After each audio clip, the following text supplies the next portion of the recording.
What's good with the YouTube? Y'all already know Big Flocka with a convict's perspective, and I'm gonna smash, dash, and slide on through with a little bit of energy. Please hit the like, subscribe, comment, and do all those things to help support this channel, as well as hit the bell notification for future fire content, man. So I'm gonna go back into doing some of the traditional old school content that I used to do, and I'm gonna do a profile, not a profile, just a experience and some of the things I know about a particular individual. And I'm gonna talk about a former NF captain named Jimmy Wino Sierowski. Okay, for about shoot, he was up in the Bay for a minute.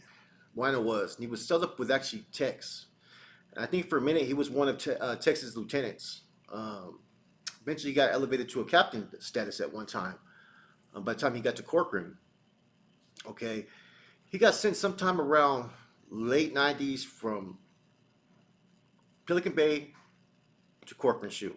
Okay, at that time he outranked Carlos Terrazas, but since Carlitos was still going to be doing some time, and Wino was set to go to the streets, he was basically kind of overseeing Carlitos as Carlitos ran the regiment there. Okay, they were sellers for a minute, for a while, Carlitos and Wino. Now, when I got there to Corcoran, right, those were a lot of the ones that had stamped me. Was Wino, Carlitos, and Chilo from Sao. Chilo and Carlitos used to say they were cousins.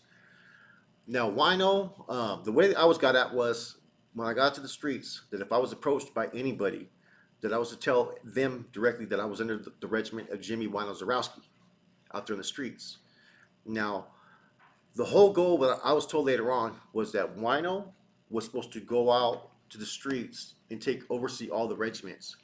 Ashley was only acting temporarily in that position. Daniel Hernandez Lizard, okay, because Wino was set to get out in 2001. Okay, now all the Cardinals were tapped in with fucking with Wino. You know, you had like Powder, different ones. Corny and Wino's mom used to always communicate. So Wino also had a good relationship with Corny. So therefore, when I got sent to the streets, I was under the GOP, General Prisons. That's who I functioned under.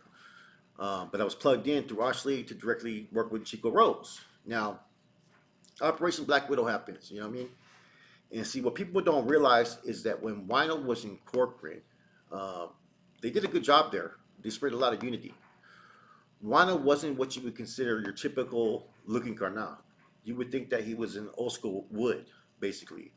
You know, that's just how his appearance was. His hair would be all messed up and long and stuff like that, you know, and he was just himself. So I was in communication also with Carlitos for a long time. And so when Wino got out, they had my number. Wino touched base, but at that time, Operation Black Widow had already happened. So I ended up electing to meet up with Wino. And when Wino came through, he pretty much asserted himself and let me know more about himself, that he was an NF captain. Whoa, whoa, whoa. He goes, I'm going to pull you as a C and this and that. And at that time, I was in communication already with the dudes out there, with the fellows when they were in Oakland. And so I was given a code word to send to fucking to Corny. And it was the Swollen Eagle has landed. And that was basically the code word that Jimmy Wino Sierowski had stepped out. And he had also asked about Ashley. Now, nobody was putting Ashley's name out there or that he was an informant at that time. And so when I sent word into Oakland, came back with a backlash. You know, Ashley's the one that brought this case, and whoa, whoa, whoa. I'm like, shit, I didn't know. So I relayed this information to Wino. Okay, and then Wino said, okay, for me to let Carlitos know that, use the word Rachel, that Rachel's all bad, and just put it in there as best as I can in riddle. So I did. I sent word to Carlitos. Now, I was also given names through Chico Rose of those to look at after. One was being Cuete and a couple other individuals. And when I told Wino about what was going on, he had fucking just straight got very animated, not in a disrespectful fashion, but said fucking that Cuete don't have shit coming. He's committed treason. And he was pushing the issue against a couple other C's. And I think that this is what happened with him, is why he had such a backlash effect, was because all the rumors started to circulate through Conejo, right, from Sakura or whatever, and Puppet, about Corcoran, that Corcoran was not plugging and directing their people to go function with those from the Bay. They were kind of refusing to acknowledge the Bay. and there were some issues about the voting process that was going on, that people were not going by the grade system by who's supposed to fill those positions, and that there's just a whole lot of conflict that was above my head to understand at that time. But I was plugged in directly at that time with the fellas in Oakland. So while I was there, he needed work, and so he put me in contact with Powder at that time. Um, Powder from Salinas and stuff. You know what I mean? I remember I was communicating with Powder here and there, and I started to get Powder work back in 2001. I was when he was starting his own little crew out there in Salas. He was kind of incommunicado from the other carnales because he was falling under Wino. And so I'd go out there and meet up with Powder a couple of times. And I've discussed this in previous episodes. Powder would be very discreet. He would have his runner meet me over here. I'd have the work. Then me and him would meet at an alternative location. We would get on the freeway, get off the freeway, get on the freeway, get off to make sure we didn't have no tails. And then I'd get the money. And we would be very brief over the phone. No business too much. It'd be in person. But we had a pre-arrangement. We showed the location where it was going to be, and we would pretty much have a different location every week. I'd go out there once a week to drop off work. Now, at the same time, Wino was looking for work, and he was in Modesto. And all those dudes got caught up, Ching Ching and Chino and all those cats, because they were getting pulled as C's as well. So they came through. Wino came through with his brother. I'll never forget it. And I go meet him on the Valero on Berryessa and Capitol, because I lived up the street on Mayberry. He had his fucking hairnet, Nike Cortezes. And I'm like, oh, fuck, man. I got Black Steve and I got fucking Monster from 12th Street with me, homeboy Vinny, the one that Boxer mentions a lot. And so we go to the house and shit, and he meets these dudes. He goes, oh, I'll plug you guys in.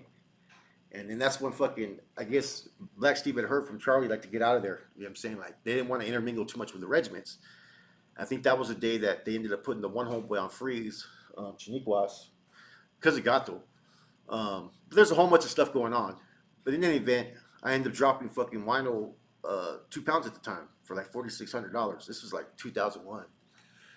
And, I was communicating with them. I got word back from Courtney, and they said, well, they'll get at him when they want to get at him. You know what I'm saying? Because a lot of things that were going on at that time, money was being sent to Wino's bank account and to Pinky and all that. Because Pinky was the SRG, and then you also had Wino's, who was under basically Corny at the time. You know what I'm saying? There was alleged involvement that Wino may have been involved in the situation with MC. That maybe he was the one that was conveying the messages for text. That was one thing that I had heard, but I have no proof of it. In any event, Wino he was very animated about being a fucking, like, I've been a carnal for like over 20 something years and this and that, and I'm an old school carnal, and that's how he got down. And he was pretty open about his status. And he felt like that he was supposed to assert control and authority. And like he told me that Ashley was only supposed to be out there temporarily running the regiment under his command. You know what I'm saying? And a lot of things at the time that were going on with Ashley was he was sending word to fucking Wino, to fucking Pinky, and he was crossing a lot of shit up. Next thing you know, Corcoran was on freeze. And as soon as I heard that they were on freeze, I pretty much took a step back. And that was around 2002. I was told that Wino was on freeze because of stuff that was going on in Corcoran. But the claims that they were making about Corcoran, I didn't see or ever hear. They were saying that Corcoran was fucking calling themselves headquarters and whatnot. What it was that they were not sending manpower to function under any of their crews at the time. And people were getting upset. It all came down to this. So that's where all the wires kind of got crossed. Carlitos ended up getting cleared at that time, I remember, and but he didn't take back his RC position. They offered to give him back his RC position, but he was kind of like, said no. I think Silver taking that position? I don't know. Someone was taking as an interim RC at the time. Eventually it was Silver. So here I am. I'm making reports about it that, Wino burned me for basically $4,600. The first couple of times he came through with the money. The second time he didn't. And this was regiment dope. And I ended up having to pay for all that out of my pocket, which I did. Next thing you know, I get a call. I call his brother. He had 2 brothers that were just widows, right?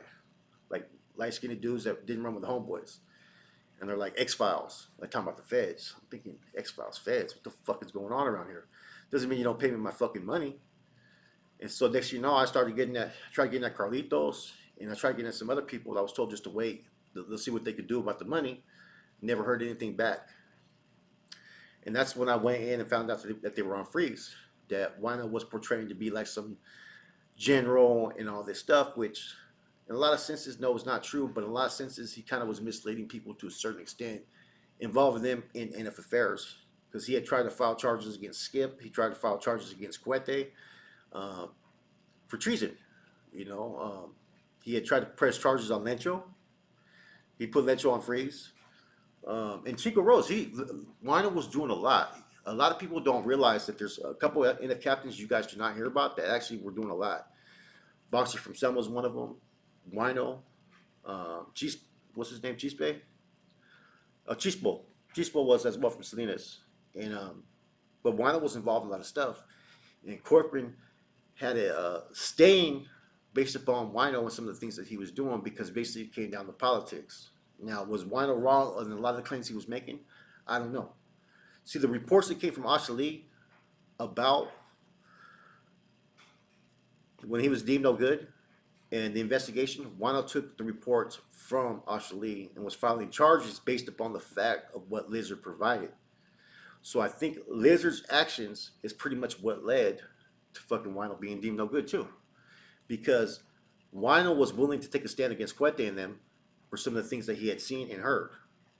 He was literally writing complaints and filing charges for treason against Cuete, right? And other C's. There's a lot of C's that had charges filed against him.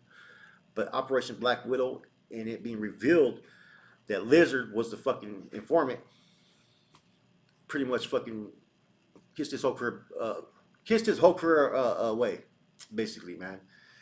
And so next thing you know, I'm in Corcoran and I started having a little rapport with Silver because Silver knew I was out there doing my thing and that I was communicating with Carlitos because every Pinta will have Pinta logs and it has everything of what I did as far as sending money or doing this. It's all in the Pinta files.